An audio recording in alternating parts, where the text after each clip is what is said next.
today? Okay,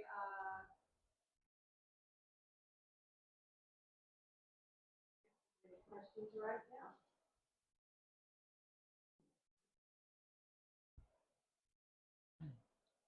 But that was my father, you know. He always saw the humorous side of a story. And when we told him what we were going to do, of course he could envisage that it's going to be chaos. But he said, as long as you're not caught, don't come and cry. Don't come and tell me to come and bail you out if you get caught or something like that. You know, you get caught, you're on your own. But he didn't spoil the fun. He wasn't a a wet blanket on an idea. So, yeah, boys will be boys. Go and have fun. Just don't come and cry on my back if there's a problem. Uh,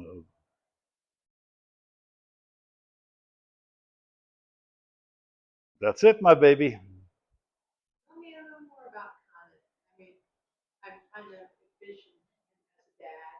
I see that he had some strong rules. Yes, he had some very strong rules, but it served me well growing up with rifles. And to this day, I think I have the same ethics about rifles he had because, you know, I could have friends over and I would want to show them a rifle, or they would or they may have heard that I got a new rifle and I must show them the rifle. And unto this day, and my wife is my witness, if I had a beer, even if it's just one beer, even if I just started drinking it, I will not handle a firearm. Never, never, ever. It's just my personal religion. I won't. That's something that was just deeply ingrained into me, was good manners. And that was my dad who did that. But, you know, on some occasions, then of course, he also had his humor. There was another story. I don't know if I should tell it later on in the bush, in the book. Yeah, no, I'll leave that for later on. I'll leave that for later on. It was after I came out of the army, my border duty. Some we call it bosbedonderd, you know. People nowadays call it PTSD. Well, I wouldn't call it really PTSD, but we just call it bosbedonderd. Bush befuddled, to put it that way. And I was with him on the ranch, and he and I went hunting.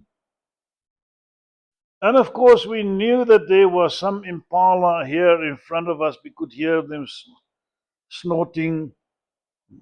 And so they were not, obviously, they were aware of us, but they were aware of something, not knowing what it was, because they would have taken off. But if they're on the alert, they can snort or grunt. And so we were walking with our rifles in our hands or at the ready. And I was walking in the front, and he was walking slightly to my left and behind me. And the next moment, a bunch of sand grouse flew out from right under our feet. With nerves being at focus or knife edge, to put it that way, the first reaction that I had was I hit the ground, flattened my belly, and I emptied my magazine. 4 shots, bum, bum, bum, bum, bum, in the area to the right of me. It is just an instinctive military reaction. And I felt like an absolute idiot. This having happened in front of my father, who was at all times so concentrated on not shooting unless it is something you want to shoot and want to kill. But that was an instinctive reaction. And of course, I got up from the ground, looked at my father, uh, unsure of what the repercussions were going to be. And I apologized for having reacted the way I did. My father didn't say a word, just came and walked up to me and gave me a hug. That's all. He said, okay, Rose Bloody Impala will be gone. Let's go look for something else. Another place. Because after that, 4 shots, there's definitely not going to be anything in the immediate vicinity. What a beautiful understanding emotion. That was him. It must have comforted you. Of course, to this day. To this day. He didn't say a word. He just came up to me and took me around the shoulder and hugged me. And nodded his head. Because he knew. He understood. He hadn't been in a war. No. No.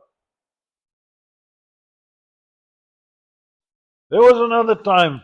I never told this in the story about the Rolex in the book.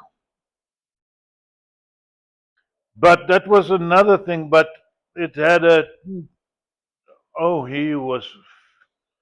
my dad was fuming mad. Fuming mad. I had when we were in the bush in Rhodesia, uh, something happened. I don't know what happened. Oh, I cracked the watch. The lens had a crack in it. And one of our non-commissioned officers, I'll never forget his name, Staff Sergeant van Broekhuizen, was on his way back to South Africa. His spell of duty was over. And I asked him if he would be so kind to take my watch with him. And I knew he apparently did not live too far from where my parents' house was. And he went over there one afternoon. But stupid as he was, he rang the doorbell, waited for my dad, and when my dad opened the door, he didn't explain anything, whatever. My father saw this guy in military uniform because it was just after work. Saw this guy in uniform, and he said to my dad, I just brought your son's watch. And of course, my dad was taken aback, dumbstruck, speechless. And my dad said, what happened? Or something to that effect. He says, no, the glass is cracked. Louis sent it back home, or Corporal Van Tonder sent it back, just asked me to bring it back to you. But the stupidity of the man knocking on the door, my dad saw this guy in uniform, and he said, I just brought you your son's watch. he was fuming mad after that. When your dad was fuming mad, how did he express that? Would he cuss? How did you know he was fuming mad? Well, I don't want to call the words here, but he would use strong words. Is that what you're saying? yeah, he just told that staff sergeant, yes, thank you for the watch, but fuck off. Something like that.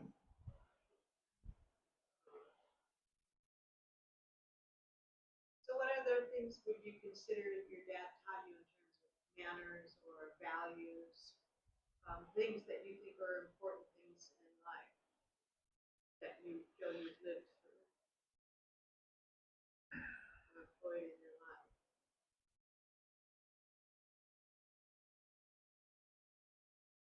He was a gentleman. I remember that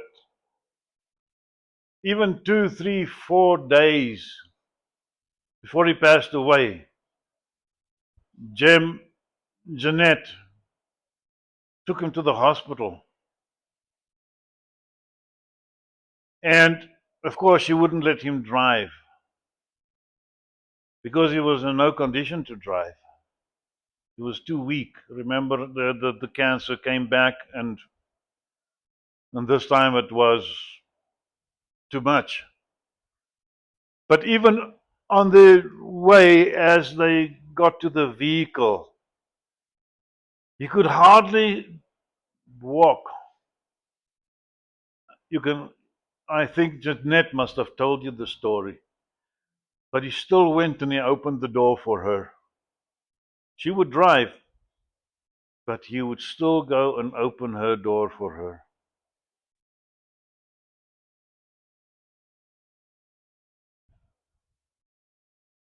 It's all I can remember at the time, or at this moment in time.